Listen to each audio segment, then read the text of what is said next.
하나님께서 주신 말씀 민수기 29장 12절부터 40절입니다. 구약성경 246쪽입니다.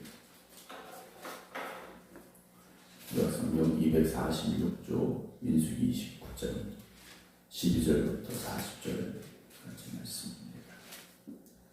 일곱째 달 15째 날에는 너희가 성회로 모일 것이요 아무 일도 하지 말 것이며 이래 동안 여호와 앞에 절기를 지킬 것이라. 너희 번제로 여호와께 향기로운 화제를 드리되 수송아지 13마리와 순양 2마리와 1년 된 순양 14마리를 다 흠없는 것으로 드릴 것이며 그 소재로는 고운 가루에 기름을 섞어서 수송아지 13마리에 각기 10분의 3이요 순양 2마리에는 각기 10분의 2요 어린 양 14마리에는 각기 10분의 1을 드릴 것이며 상번제와 그 소제와 그 전제 외에 순염소 1마리를 속죄제로 드릴 것이니라. 둘째 날에는 수송아지 12마리와 순양 2마리와 1년 되고 흠없는 순양 14마리를 드릴 것이며 그 소제와 전제는 수송아지와 순양과 어린 양의 수요를 따라서 규례대로 할 것이며 상번제와 그 소제와 그 전제 외에 순염소 1마리를 속죄제로 드릴 것이니라. 셋째 날에는 수송아지 11마리와 순양 2마리와 1년 되고 흠없는 순양 14마리를 드릴 것이며 그 소제와 전제는 수송아지와 순양과 어린 양의 수요를 따라서 규례대로 할 것이며 상번제와 그 소제와 그 전제 외에 순염소 1마리를 속죄제로 드릴 것이니라. 넷째 날에는 수송아지 10마리와 순양 2마리와 1년 되고 흠없는 순양 14마리를 드릴 것이며 그 소제와 전제는 수송아지와 순양과 어린 양의 수요를 따라 규례대로 할 것이며 상번제와 그 소제와 그 전제 외에 순염소 1마리를 속죄제로 드릴 것이니라. 다섯째 날에는 수송아지 9마리와 순양 2마리와 1년 되고 흠없는 순양 14마리를 드릴 것이며 그 소제와 전제는 수송아지와 순양과 어린 양의 수요를 따라서 규례대로 할 것이며 상번제와 그 소제와 그 전제 외에 순염소 1마리를 속죄제로 드릴 것이니라. 여섯째 날에는 수송아지 8마리와 순양 2마리와 1년 되고 흠없는 순양 14마리를 드릴 것이며 그 소제와 전제는 수송아지와 순양과 어린 양의 수요를 따라서 규례대로 할 것이며 상번제와 그 소제와 그 전제 외에 순염소 1마리를 속죄제로 드릴 것이니라. 일곱째 날에는 수송아지 7마리와 순양 2마리와 1년 되고 흠없는 순양 14마리를 드릴 것이며 그 소제와 전제는 수송아지와 순양과 어린 양의 수요를 따라 규례대로 할 것이며 상번제와 그 소제와 그 전제 외에 순염소 1마리를 속죄제로 드릴 것이니라. 여덟째 날에는 장엄한 대회로 모일 것이요 아무 일도 하지 말 것이며 번제로 여호와께 향기로운 화제를 드리되 수송아지 1마리와 순양 1마리와 1년 되고 흠없는 순양 7마리를 드릴 것이며 그 소제와 전제는 수송아지와 순양과 어린 양의 수요를 따라 규례대로 할 것이며 상번제와 그 소제와 그 전제 외에 순염소 1마리를 속죄제로 드릴 것이니라. 너희가 이 절기를 당하거든 여호와께 이같이 드릴지니 이는 너희의 소원제나 낙헌제로 드리는 번제, 소제, 전제, 화목제 외에 드릴 것이니라. 모세가 여호와께서 모세에게 명령하신 모든 일을 이스라엘 자손에게 말하니라. 아멘. 오늘 이기천 장로님 전국 공동예배에 발인 예배가 오전 8시에 예정이 되어져 있습니다. 장례식장에서 7시 반에 출발하셔서 교회에 도착하시기 때문에 7시 반까지는 교회로 오셔서 예배를 준비해 주시면 감사하겠습니다. 장로님 교회에서 드리는 마지막 예배가 될 텐데요. 성도님들 장로님을 기억하면서 또 그 믿음의 길을 우리가 함께 걸어가기를 결단하면서 전국 환송 예배에 함께 해주시기를 부탁드립니다. 우리가 사람을 알아간다는 것은 사실 한 번 봐서는 잘 모릅니다. 물론 첫인상이라는 게 있죠. 우리가 어떤 누군가를 만났을 때 그 사람에게서 풍기는 첫인상이라는 게 있습니다. 그런데 사기꾼들을 보면 첫인상은 그럴듯합니다. 그런데 알아갈수록 그렇지 않지 않습니까? 우리가 첫인상도 물론 좋아야 됩니다만 끊임없이 우리의 그런 변치 않는 모습들을 지켜가려고 노력하면 우리의 삶 속에서 누군가에게 보여지는 첫인상만 좋은 것이 아니라 저 사람 참 진국이다. 저 사람 참 한결같다. 저 사람 진정한 믿음의 사람이다. 이런 소리들을 우리가 들을 수 있겠죠. 물론 그 소리 들으려고 우리가 참된 믿음으로 살자라는 건 아닙니다만 우리가 그렇게 변치 않는 믿음과 열심을 가지고 살아가면 저 사람 참 한결같은 믿음이구나. 저 사람 참 한결같이 열심히 있구나 라는 그런 소리들이 들려올 수밖에 없습니다. 우리가 성경을 보게 되면 이스라엘 백성들이 어땠습니까? 믿음 있는 것 같다가도 어느 순간 믿음 없는 오히려 우상을 섬기는 모습들까지 우리는 보게 되는 상황들을 성경 속에서 마주하게 됩니다. 오늘 우리는 어떻습니까? 우리가 예수님을 처음 만났던 그 시간부터 지금까지 한결같은 믿음이었습니까? 한결같은 열심이었습니까?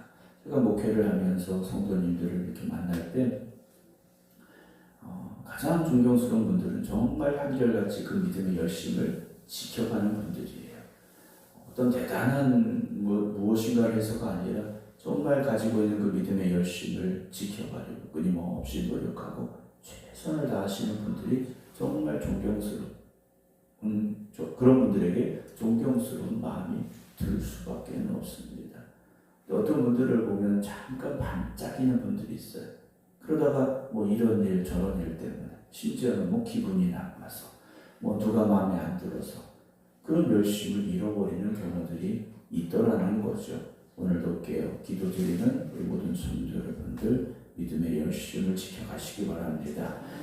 변치 않은 믿음을 가지고 하나님의 영광을 위해 힘써 살아가는 우리 모두가 되기를 주님의 이름으로 축원합니다.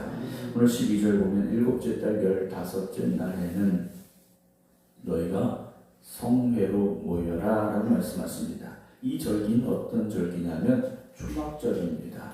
초막절은 이스라엘 백성들이 초막을 짓고 광야에서 40년을 살았던 자신들의 조상들을 기억하고 그리고 그 40년 동안 이스라엘 백성들 가운데 함께 하시고 은혜 주시고 먹이신 그 하나님의 은혜를 기억하는 절기가 바로 이 초막절입니다. 그리고 이 초막절을 이어서 수장절이라는 우리로 말하는 이제 추수감사절이 이어지게 되는데요. 광야라는 곳은 한낮의 뜨거움이 얼마나 심한가? 한 50도까지 올라갑니다. 우리까지 농도계로 광야의 한낮은 50도까지 올라가요. 그럼 밤에는 어떻게 되느냐? 0도까지도 떨어집니다. 하루의 일교차가 상당히 심한 곳이고 낮에는 뜨겁고 밤에는 추운 곳이죠.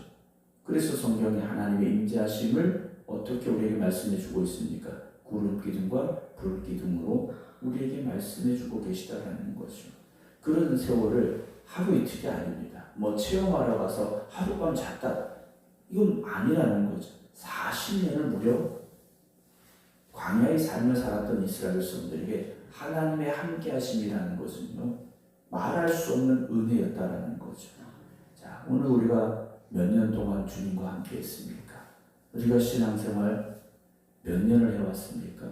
여러분 그 기간은 어떤 세월이라고 생각하십니까? 여러분 우리의 신앙생활 해온 이 과거의 삶도 어제까지의 삶도 광야와 같은 삶이었다라고 우리는 생각할 수밖에 없습니다. 그 삶 속에 하나님이 함께 하셨기 때문에 여기까지 올 수 있었다라는 거죠. 여기까지 온 건 우리의 힘과 우리의 능력, 우리의 열심, 우리의 능력 아니라는 겁니다. 하나님의 은혜로 여기까지 온 겁니다. 그렇기 때문에 우리는 범사에 감사해야 되는 거죠. 이스라엘 백성들에게 오늘 초막절, 장막, 이 수장절을 지키게 되는 규례에 대해서 말씀하고 계셔요.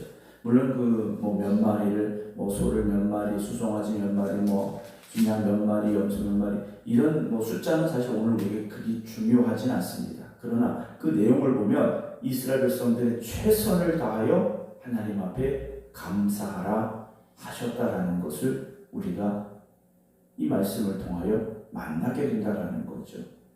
40년의 광야의 삶, 지금도 이스라엘 백성들은요, 이 초막절이 되면 집 한편에 또는 질제 광야에 나아가서 천막을 치고 그들의 조상들이 걸어왔던 길을 기억합니다. 아버지가 아이들에게 우리 조상들이 이렇게 여기까지 왔다라는 것을요, 직접 말해주고 가르친다라는 거죠. 하늘의 별을 보면서.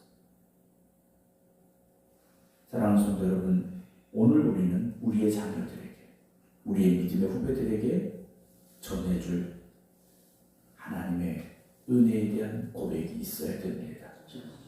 내 평생을 살아왔는데 이 순간에 그 상황 속에서 하나님이 나에게 이렇게 힘이 되셨고 하나님이 나를 이렇게 위로하셨고 하나님의 사랑이 있었습니다.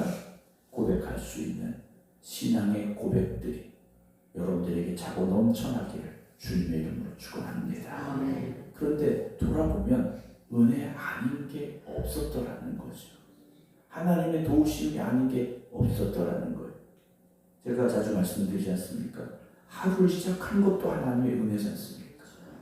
하루를 시작한 것도 하나님의 은혜라면 은혜 아닌 것이 무엇이 있겠는가라는 거죠. 사랑하는 성도 여러분, 오늘 이들에게 하나님 앞에서 하나님께서 초막절을 지키고 수장절을 지키라 하시는데 한 번의 제사가 아닙니다. 매일 지금 계속해서 반복된 제사를 드려라 말씀하고 계셔요. 그리고 이 절기는 해마다 또 반복이 되게 됩니다. 우리도 신앙생활하면서 성탄절 크게 지킨 절기지 않습니까? 성탄절, 부활절, 외출감사, 추수감사, 교회에서 지키는 어쨌든 큰 절기들이에요. 그런데 이 절기들을 지키면서 매번 감격스러운가라는 거죠. 매번 감사가 넘치는가? 어느 순간 우리도 형식적인 절기가 되어버리고 만다라는 거죠. 그럼 왜 그럴까? 똑같은 절기, 똑같이 반복되니까 그렇다? 그렇지 않습니다. 우리에게 그 기대가 없고 그 감사가 없기 때문이라는 거죠. 지나온 시간들에 대한 감사가 있다면, 그리고 새롭게 허락하실 은혜에 대한 기대가 있다면 매일이 새로울 수밖에 없는데 왜 그 절기가 우리에게 새롭게 감사함으로 다가오지 못하고 있는가라는 거죠. 여러분, 익숙함을 벗어나시기 바랍니다. 습관적인 신앙에서 벗어나시기 바랍니다.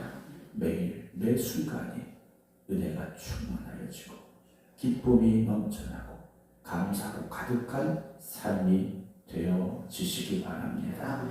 날마다 하나님의 나라를 향하여 나아가는 우리의 발걸음 속에서 그 은혜가 점점 더 커져야 될 것이고 그 감사함이 점점 더 풍성해져야 될 텐데 왜 우리의 신앙이 점점 더 건조해지고 기쁨을 잃어버리고 습관적이 되고 말까 하는 생각을 오늘 이 절기를 지키라는 말씀 속에서 우리가 다시 한번 생각해 보게 됩니다.